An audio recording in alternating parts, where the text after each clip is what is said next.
Hey everybody, it's Ken from Flavor Lab TV. Today I'm going to bring you a delicious recipe. It's healthy too, so that's a plus. It's for a Pico De Gallo, which is, as most of you probably know, is kind of like a salsa, but it's a little bit different. Here's our ingredients today. We've got some, there's only 6 ingredients, okay? Fresh cilantro, lime, we've got a couple of jalapenos, and we've got 1 white onion, some kosher salt.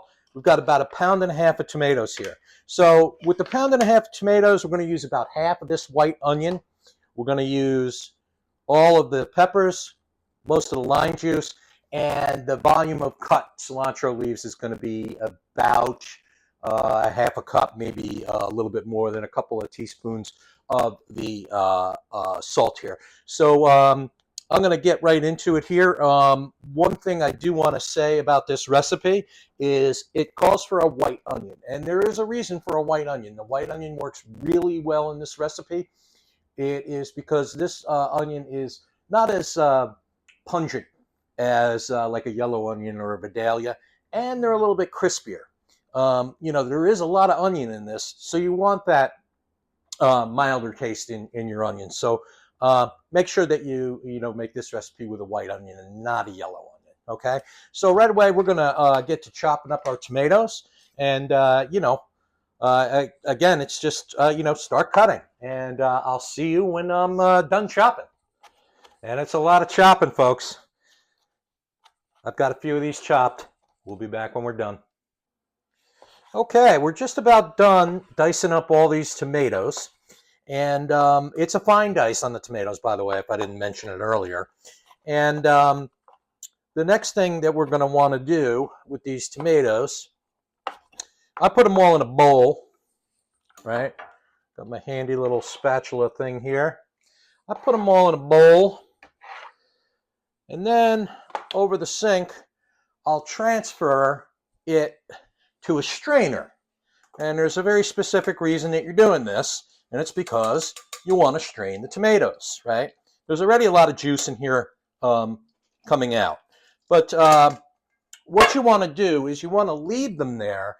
But before you do, we're going to get some kosher salt on there. Again, about a teaspoon of the kosher salt. And what that is going to do is it's going to suck the moisture out of these tomatoes, because a pico is salsas are wet, right? They're wet, and picos are not wet, they're dry. Well, this is the reason. I think I'm gonna actually put a little bit more salt in there, because this is a lot of tomatoes. This is about 1.25 pounds, maybe about 1.1 pounds, something like that, of red tomatoes. And for the tomatoes portion, I would get, see, we don't want that little stem in there. I don't like that.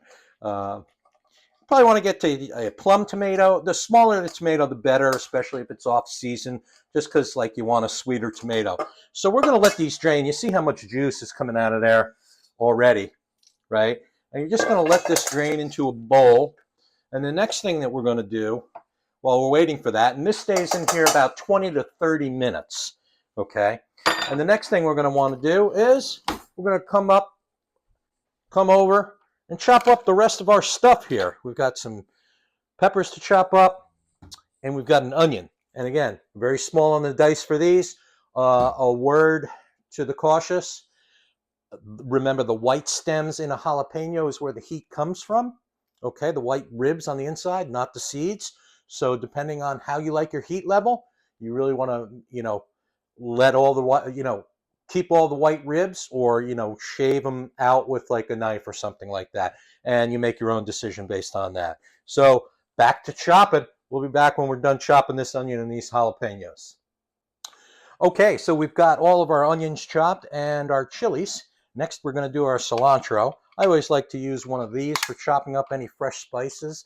It's a multi-wheeled bladed thingamajig where you can chop it up real fast. I love this thing.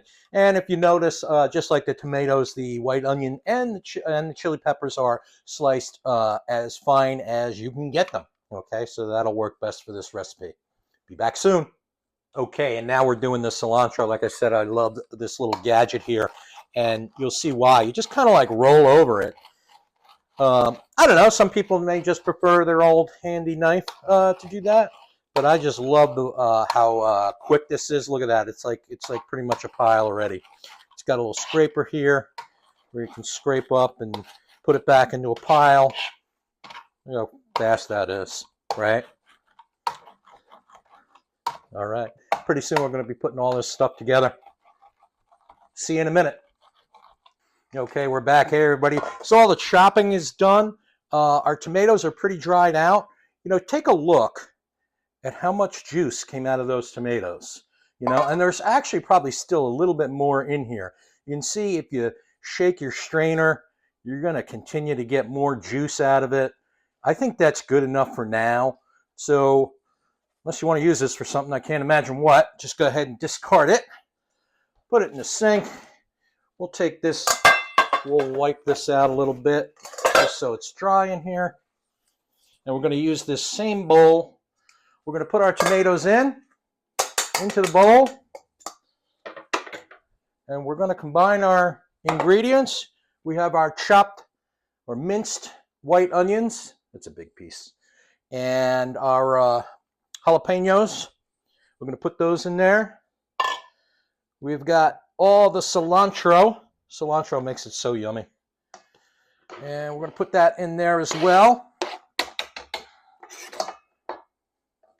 Chop that guy up. We're going to squeeze off our lime juice into this.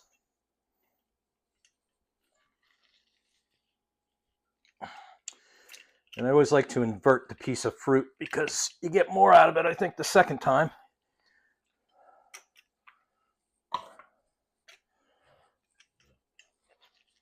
Ooh, that's a juicy one.